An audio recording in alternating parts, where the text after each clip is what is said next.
Everyone has a leg day regimen, routine in their gym progress, in their gym philosophy.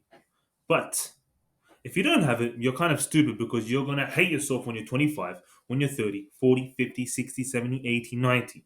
These are for the main reasons because you're going to have shit knees, you're going to have awful weak hip flexors, you're going to have low mass, which is important when you get older. You're going to have weak bones, you're going to have weak ligaments, you're going to have weak ankles, and all these other reasons. And that's why you need a leg day. But I'm going to tell you the perfect leg day, so I don't give you any more bullshit. I'm just going to go to you.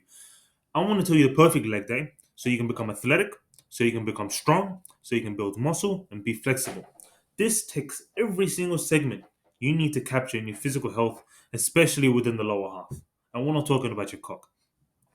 But look, if your leg day kind of looks like this or kind of looks like that, it can be better. It is actually pretty good. It's not that bad, but it can definitely be way better. And you're missing the components. You're kind of just doing the flexibility, or you just kind of maybe your one just has muscle. You kind of want to combine them both. Yes, this might take you a bit longer, and I will talk about it, but it can be way better, and it is definitely missing something. Everyone's programs all include being strong, but most of them don't have aspects like flexibility or athletic and healthy joints. But the first things first, with every single day, with every single time you do anything that includes anything physical exercise, you need to make sure you're doing a warm up. What I do to get the body moving, to get the joints all fired up, is to go on a treadmill, not have it turned on, not and just walk backwards on it. This is the first piece of equipment that he's obsessed with, in his words. My mom will get on the sled. She likes the sled. She likes this. But for my dad, he likes this ease of use. You could be watching TV, and you could be working your way backward. The stronger you get backward, you're getting stronger in this position, which is where the knee hurts when you jump. And by doing it for a good amount of time, you're able to get blood flow, because it's hard to get blood deep into the joint to heal. So we're not just doing this for the muscles. You're actually doing this to heal deep inside the knee. This is good for your knees. At the end of the day, if you don't have knee pain right now, you're going to have it in the future. You're going to have it when you bulk up. You're going to have it when you go through a leg injury. You want to have these things already be stronger so you can actually heal quicker or actually just negate the whole injury himself if it's a minor one. But like all I do is go on a treadmill, 10 minutes. I'm walking behind it. If you already people already have the earphones on, just watch a video that has a lot of commentating. You know, like something like an MMA guru or some shit. Just a video that has mostly commentating and not like a thing. So you're just watching and listening, even a podcast. But who's going to listen to a podcast for 10 minutes? But and after that, you got your legs moving, you're fired up. I want you to F and squat. That's your first exercise. It shouldn't be anything like the Bulgarian split. I want you to do a flipping squat. Two legs, heels are anchored down. I don't really give a shit which one you actually do. It could just be a normal back squat, and that's perfect. It could be a front squat. I don't really give a shit, but make sure you're doing them properly.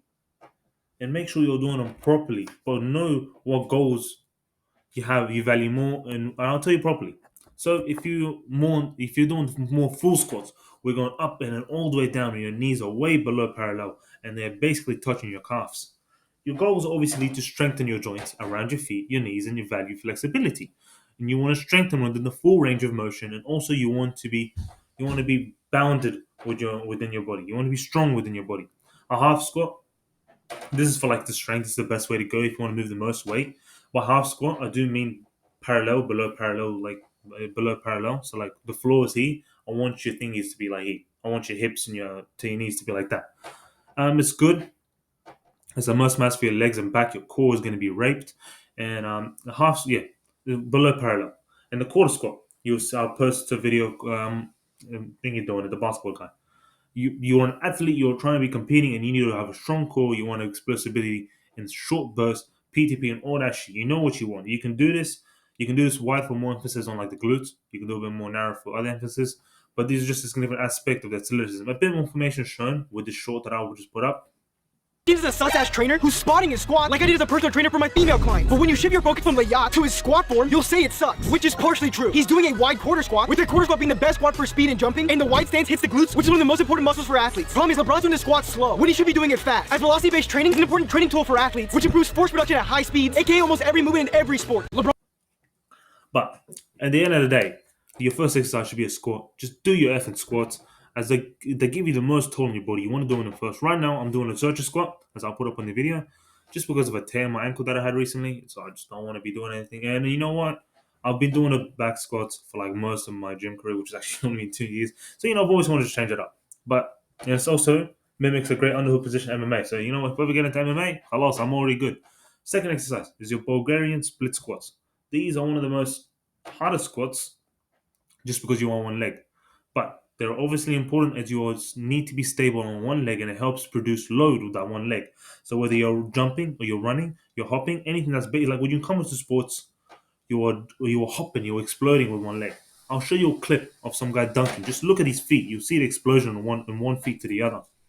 The next exercise that I want you to be doing is a Romanian deadlift. This is a great hinging exercise, and you always need a hinge exercise, especially within your routine. If you need a tutorial, just comment down. I'll give you a nice, easy one. I'll put it up for short. It'll be very easy. This is good. I want you to load it up. I'm recently actually having problems with the grip of actually doing it. Yeah. So, but if you understand that, just maybe move it to a dumbbell or something. But I'm working on my grip a bit more. And then your fourth exercise, I love this exercise. You need to do hip thrusts. It is not gay. It is not an exercise. It is not a pussy exercise. You need to effing do them. It's a man's exercise. It's a man's duty to have a big ass. It's a man's duty. So just do it. Don't be afraid of it. It's amazing for glute development, which is significant for athleticism. One of the most important parts if you're up and that. Even if you want a gym, it's beautiful. It's a beautiful exercise. It hits all the areas. If it's a bit gay, I'll be honest with you, it might look a bit gay in the gym. If you really care about it, then that's your fault. You should probably grow up a bit. I'll be honest with you, just grow up a bit. Don't forget about it in the next 30 minutes. So who cares? Unless you're moaning. Don't be moaning. Then remember that shit for life. But those are the four exercises. In theory, you could just stop right there. And if you're short on time, I'll stop right there. That'll take me 50 to 60 minutes just to do that. So sometimes if I'm short on time, that's what I'll do. But if you want to move it to, if you have a bit more time, 75 minutes, 80 minutes, you want to just focus on trying to build my strength and doing Nordic curls, which is right now I can't actually do them. I'm just trying to control my body weight all the way down to strengthen my knees and joints. It's basically like this. I'll put up an Instagram clip. Since 2004, Nordic 10 reps, working toward the ability to control your body all the way down. We're going to learn to create extra knee protection since teen and younger surgeries are up 4x.